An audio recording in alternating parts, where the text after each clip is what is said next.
आज होती भाऊबीज म्हणून नेहमीप्रमाणेच आम्ही लवकरच उठलो बघा. कारण रात्री स्वीटीच्या पप्पांनी सांगितलं होतं, की स्वीटीला लवकरच तयार ठेव म्हणून सकाळी. आणि सकाळी उठते तर काय स्वीटीला तयार करते. मी पण अंघोळ करून घेतली आणि अंघोळ करून घेतल्याच्या नंतरनं गॅसच संपला मग आमचा. असं काही करायला गेलो ना, घाई गडबड असली ना, तर तेवढ्यातच काही ना काही येऊन येऊन जातं बघा. मग काय त्यांना पाठवलं गॅस भरायला उठवून आणि स्वीटीची तर तयारी करून दिली मग मी. मग मला पण साडी घालायची होती. मस्त साडी बघितली, मला पण ही साडी घातलेली मी.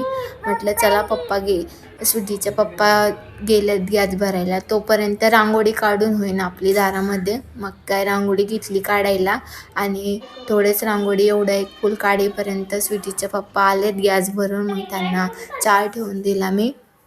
चहा ठेवल्याच्या नंतरनं मग जे राहिलेलं होतं रांगोळी ते पूर्ण केली आणि मग स्वीटीने पण इथं कार्यक्रम करून घेतला भाऊबीजेचा.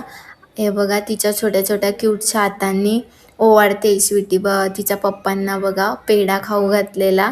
असं तिला बघून ना मला खूप आनंद होतो. खरंच लेकरं खरंच खूप लवकरच मोठे होऊन जातात. त्यानंतर ना असा गेला आमचा आजचा दिवस. चला तर मग भेटू पुढच्या व्हिडिओमध्ये. बाय.